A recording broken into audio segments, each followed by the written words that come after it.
11/11 यानी कि 11 नवंबर को बहुत ही ज्यादा लकी डेट मानते हैं पूरे ऑल ओवर वर्ल्ड में। और इस बात की अच्छी खासी झलक मिल जाती है कि हर सिनेमा वर्ल्ड का दूसरा प्रोड्यूसर ये चाहता है कि भाई साहब हमारी मूवी यदि नवंबर में रिलीज हो रही तो 11 नवंबर को रिलीज हो, पर ये नहीं सोचते कि 11 तारीख को यार हम लोग कैसे रिव्यू करेंगे इतनी सारी। अब 11 तारीख को चाहे तुम्हें अपने काम को 9-2-11 बोलना पड़े, अब चाहे स्कूल में हो तो बंक मारनी पड़े, चाहे कुछ भी करना पड़े, 11 तारीख को ही रिलीज हुआ इंडिया का कंटेंट यदि आप देखना स्टार्ट करो तो आपको पूरे के पूरे 3 से 4 दिन लग जाएंगे उस कंटेंट को देखने में जो 11 तारीख को रिलीज हुआ है। और ये मैं सिर्फ मेन कंटेंट की बात कर रहा हूँ, जो छोटे मोटे हर शहर और सिटी में रिलीज होते होंगे उनकी तो मैं बात भी नहीं कर रहा हूँ। तो बिना ज्यादा फालतू का ज्ञान दिए स्टार्ट करते हैं उस लिस्ट को जिसके अंदर हम 1 to 10 तक उन मूवीज का नाम लेने वाले हैं, साथ के साथ में 2 बोनस में वेब सीरीज बताने वाला हूं जो 11 तारीख को ही रिलीज होने वाली है, जिससे मुझे पर्सनली लगता है कि इस मूवी के लिए लोग बाग ज्यादा इंटरेस्टेड हैं या ज्यादा वेट कर रहे हैं। और धीरे धीरे ये मूवीज जो अच्छी तो हैं लेकिन उनका इतना ज्यादा बोलचाल नहीं हो रहा है क्योंकि वो इतने हाई बजट पे नहीं बनी हुई हैं।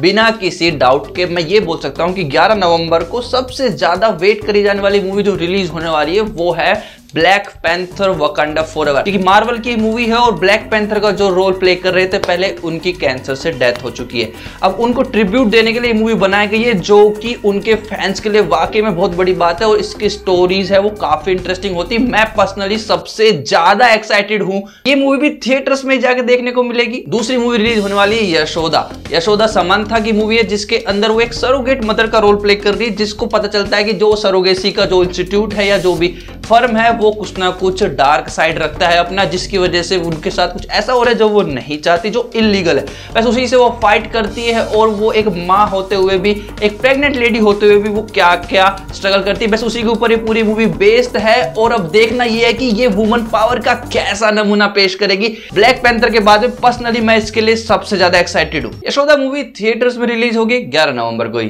थर्ड मूवी जो इस लिस्ट के अंदर वो है ऊंचाई जो है वो अमिताभ बच्चन की मूवी, जिनके अंदर कुछ दोस्त होते हैं जो अपनी उम्र के एक पड़ाव को पार कर चुके थे, लेकिन उनमें से एक दोस्त की विश होती है कि वो माउंट एवरेस्ट के पर्वत पे चढ़े या फिर वहां पे चोटी पे एक लिस्ट जहां तक पहुंचा जा सके वहां पे जाए, लेकिन अब उनकी उम्र साथ दे चुकी, लेकिन उसकी ये ख्वाहिश अधूरी रह जाती है और उसकी डेथ हो जाती है। अब उसके बाद में उसके बाकी के दोस्त उस विश को पूरा करने के लिए क्या क्या स्ट्रगल करते हैं, बस उसी के ऊपर ये मूवी बेस्ड है। मुझे पर्सनली ये थीम बड़ा प्यारा लगा, चार्ली 777 जैसा कुछ ये थीम मुझे लग रहा है, लेकिन फिर भी इसको थोड़ा अलग तड़के में दिखाया जा रहा है तो बहुत कुछ अलग जानने को मिल सकता है। मैं पर्सनली यशोदा के बाद इस मूवी के लिए एक्साइटेड हूं, खासकर अमिताभ बच्चन सर के लिए। अमिताभ सर की ये मूवी भी थिएटर्स में ही रिलीज होने वाली है। इस लिस्ट के अंदर 4th नंबर पे है हमारी मिस्टर मम्मी, यानी कि रितेश देशमुख की एक नई मूवी है जो कि ऑब्वियसली कॉमेडी मूवी है, जिसके अंदर हमें पता चल रहा है कि एक फादर है जो कि प्रेग्नेंट हो चुका है। अब ये सुनने में इतना अजीब सा लग रहा है तो फिर देखने में तो क्या ही मजा आ जाएंगे। बस इसी थीम के ऊपर ये पूरी की पूरी मूवी बेस्ड है। मैं पर्सनली इस मूवी को 4थे नंबर पर रखूंगा एक्साइटमेंट के लिए,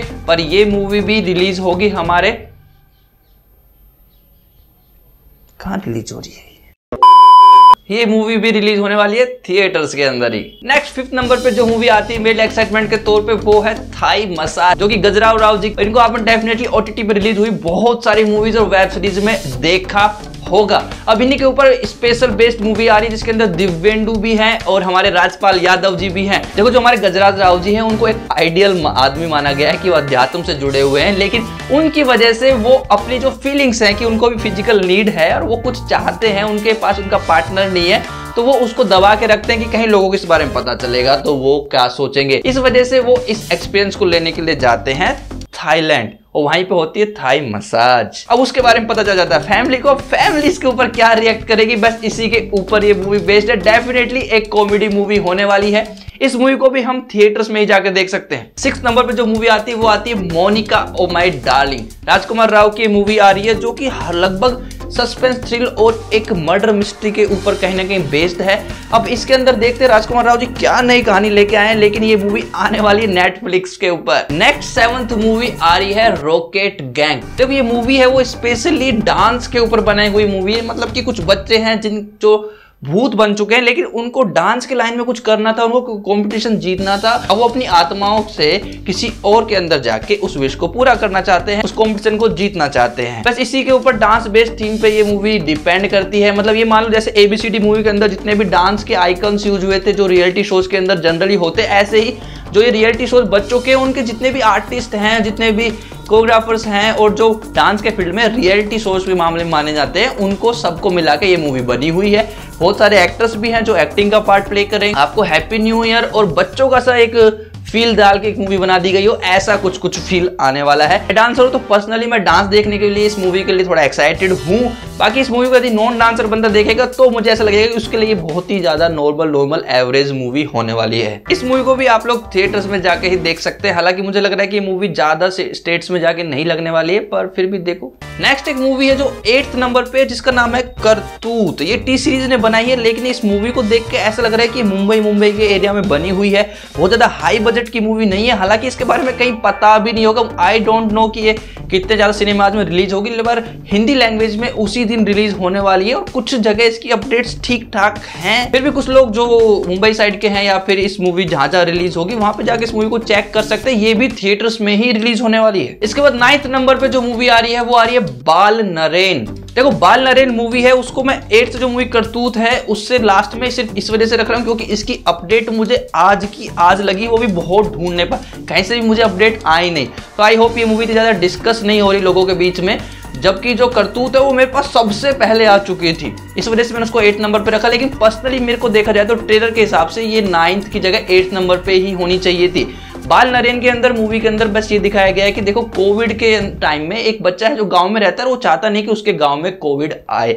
अब वो बच्चा छोटा सरपंच बन के किस तरीके से इस गांव को बचाता है, बस उसी के ऊपर ही पूरी थीम बेस्ड है। इसको भी आप सिनेमाज में ही जाके चेक कर सकते हैं। 10th नंबर पे जो मूवी आ रही है वो आ रही है अंत द एंड। अब देखो अंत द एंड के अंदर मेरे को ट्रेलर देख के कुछ खास ज्यादा समझ में आया नहीं। बस इतना समझ में आया कि एक इंसान है वो मर्डरर है, पीछे पड़ा हुआ है किसी का मर्डर करने के लिए, और एक मॉडल है जिसके पीछे पुलिस केस हुआ पड़ा है। तो दोनों का क्या कनेक्शन है, बस इसी के ऊपर पूरी मूवी होने वाली है। इसके बारे में कुछ ज्यादा खास चर्चे है नहीं, इसलिए इसे 10th नंबर पे रखा है। आप लोगों ने सुना होगा तो आप कमेंट करके बता सकते हो कि आपके एरिया में मूवी रिलीज होने वाली है, नहीं होने वाली है। आई एम प्रीटी श्योर हमारे एरिया में तो नहीं होने वाली है। अब हमने बोला था कि वेब सीरीज के बारे में भी 2 बोनस वेब सीरीज बताएंगे जो 11 तारीख को रिलीज होने वाली। तो 11 नवंबर को रिलीज होने वाली 2 वेब सीरीज, जिसमें से पहली है तनाव जो आएगी सोनी लिव के ऊपर, और दूसरी वेब सीरीज है जो है मुखबिर जो आने वाली है G5 के, मतलब G5 पे 11 तारीख से वेब सीरीज स्टार्ट होने वाली है। आई होप ये वीक टू वीक ही डालेंगे, पर तनाव है वो एक साथ रिलीज होगी, ऐसा कुछ आइडिया मुझे लग रहा है। तो बॉस 11 नवंबर को 2 वेब सीरीज और 10 बड़ी मूवीज आ रही है, जिसमें से 10 में से 9 की 9 थिएटर्स में आ रही है। 9 में से यदि हम 5 भी माने कि बहुत बड़ी है, तो भाई साहब एक दिन में इतनी 5 बड़ी मूवीज रिलीज हो रही है कि कौन सी देखेंगे हम, समझ नहीं आ रहा किस का रिव्यू करेंगे। पर फिर भी 11 तारीख को सेव करके रख लीजिए। सुबह से लेकर शाम तक, क्या 3 दिन तक काम रहेगा, ताबड़तोड़ रहेगा। 11 नवंबर को ये मूवीज में से आप कौन सी मूवी सबसे पहले देखना चाहोगे वो कमेंट करके आप बताओ, शायद मैं भी उसका पहले रिव्यू करूं।